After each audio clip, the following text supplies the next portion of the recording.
Welcome to Podsnappery, the willful determination to ignore the objectionable or inconvenient, at the same time assuming airs of superior virtue and noble resignation. We explore things I find interesting, unusual, or annoying. So let's get down to it and spill the tea. Here is something I found that is unusual and interesting. Have you ever heard the term swamp Yankee? Many people have not.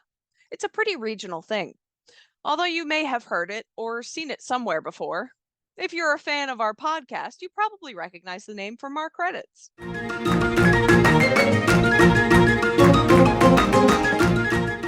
Or maybe you recognize this version.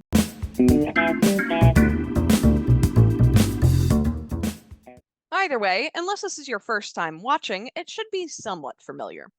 The term swamp Yankee has deep roots and different meanings. So what is a swamp Yankee? Well, believe it or not, it's pretty much exactly what it sounds like. Mark Patinkin, in his Providence Journal column, defines swamp Yankees as earthy, proud New Englanders who date back to the Revolution, but haven't made or spent much money since. As you might imagine, that didn't go over well. It stinks. According to Ruth Schell, a swamp Yankee is a rural dweller, one of stubborn, old-fashioned, frugal, English-speaking Yankee stock, of good standing in the rural community, but usually possessing minimal formal education and little desire to augment it. Swamp Yankees themselves react to the term with slight disapproval or indifference. The term is most frequently applied to older people and is often preceded by old. Sometimes it is shortened to swampy or swampers. For those of you tuning in from Rhode Island, swampas. Swamp Yankees were not among the religious and ambitious pilgrims who had sailed to America on the Mayflower, but rather they were more often among the undesirables who had left England as a result of some form of misconduct and who retreated to the swamps when they arrived here.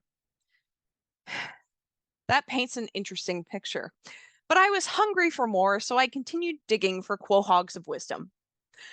Featherston Barrett wrote a clever blurb in the New England Sampler section of Yankee magazine back in August 1996. He wrote, "We know who they are. They are found back in the woods living in the colonials and capes their ancestors built, treading those same wide boards and sleeping under those same hewn rafters. They may be old money rich, they may be old money poor. Either way, they live with a rustic frugality that was instilled by equal measures of nurture and nature." Yeah, I would expect as much from someone named Featherston. Hilarious. He continued, "A swamp Yankee is called such because an ancestor sold the family's good land to other farmers, or because in modern times he has sold his legacy to developers. Squeezed by time and space, swamp Yankees are left with only the family home and, of course, the prerequisite piece of swamp." If I want my land back, I'm gonna need it to get out of this slimy mud hole. Mud hole? Slimy? My home this is! Moving on, where do you find them? Are they like northern rednecks or hicks? Not exactly. Found typically in Connecticut, they are also found in Rhode Island and Massachusetts. Swamp Yankees are characterized as salt-of-the-earth folk with good common sense, skilled with tools and building, clever speakers who reject modern trends, typically hunt or fish, and have no problems eating squirrel or possum. They can be seen in old general stores, driving old pickup trucks, farming, and wearing one-piece overalls. That sounds like a stereotype if I ever heard one. Testing that theory, I did some digging through our old friend, YouTube, and found a few, shall we say, interesting videos relating to swamp Yankees. Here's our first entry, titled Swamp Yankees versus River. That's your grip. That's like mud tires right there. Oh! Oh my God! He made a whopping 3 feet. I didn't quite make it, huh? Oh my God! His feet were on the shore. Wow, unscathed. It's not deep. Ah! Nice though. How'd that feel? Good? Come on. It's not deep. Only about a foot fucking deep.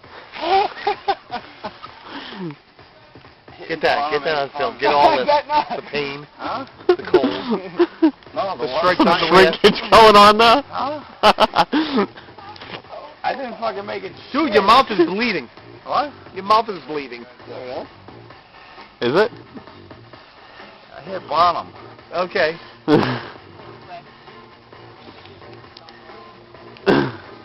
What? Did you make oh yeah, your knee's bleeding too. I hit the bottom. Look, right there, right in the middle of your skull's eye. Where? Look, right there. Oh, maybe I gotta do it again. I didn't fucking make it. Dude, you got. Once was not enough. Doesn't quite fit the definition, does it? Okay, let's look at our next clip. Swamp Yankee ingenuity. I know we don't know you, but you're the only one here at the moment, and I've brought something for show and tell. It looks like a prison shank. No, that's not a prison shank. This is some serious old-school Swamp Yankee ingenuity right here. See, look at that blade that's been filed down from an old fancy butter knife. Prison shank. And this handle? That's made from an old bicycle tire or something. They don't have bicycle tires in prison. Definitely a prison shank. That's not true. Well, where'd you find it? I found it in a junkie box of junk at a junk store. What are you going to do with it? I don't know. I just brought it for show and tell. I thought you'd appreciate it. You should give it to your Uncle Bob. How do you know I have an Uncle Bob? Because everyone has an Uncle Bob. That's not true either. Ask everyone you know. I bet they all have an Uncle Bob. I'm sure that everyone knows someone named Bob, but not everyone has an Uncle Bob. Well, anyone who's anyone knows someone named Bob.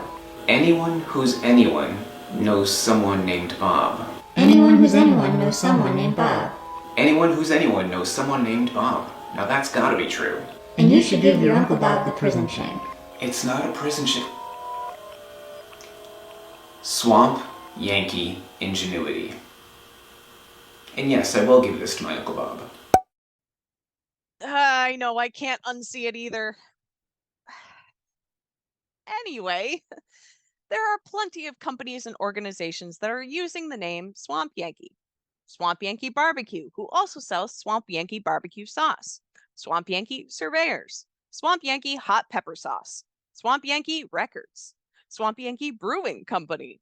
There even used to be a fall festival in Rhode Island called Swamp Yankee Days. Going back to Ruth Shell, the term is unfavorably received when used by a city dweller with the intention of ridiculing a country resident. I bet the Chinese food here is terrible. However, when one country resident refers to another as a swamp Yankee, no offense is taken, and it is treated as a good-natured jest. Son of a bitch. Don Bousquet, a Rhode Island cartoonist, contributed this definition to the Rhode Island Dictionary.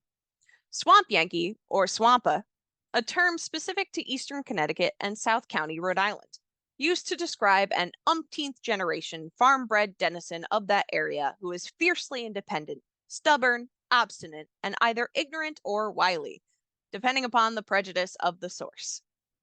Some suggest the origin of the name goes back to 1776, when almost the entire town of Thompson, Connecticut, hid out in a swamp overnight to escape a British raid. That never came. You kept me up all night waiting for the great pumpkin, and all that came was a beagle. Okay, I think I can put a positive spin on this. I think this is the best definition I found, and it really hits home. Someone who is self-reliant, hardworking, and responsible. That attitude of responsibility for your actions is typically found among the characteristics attributed to swamp Yankees. How's that? Excellent. So how does one become a swamp Yankee? Is it hereditary, or can you catch it like a disease? No. Experts say a swamp Yankee is born, not made. Those who aspire to swamperdom may tell you differently, but they're wrong. Now you may be wondering, if that's a Swamp Yankee, why Swamp Yankee Productions? How does that fit into all this? Well, the short answer, we're produced by Swamp Yankees. What?